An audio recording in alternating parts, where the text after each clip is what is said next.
In this section, let's take a look at the personal data transfer requirements in depth.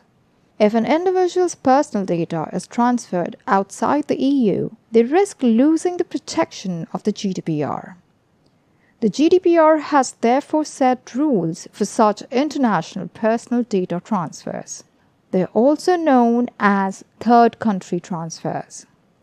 These rules ensure personal data is protected using the GDPR recommended methods. You can safely perform an international personal data transfer to another country if that country is covered by the GDPR adequacy decision. We'll see what that is shortly.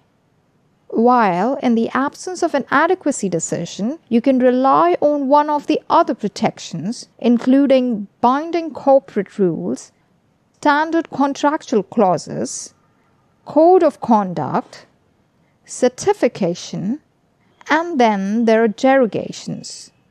We will cover each of these ahead.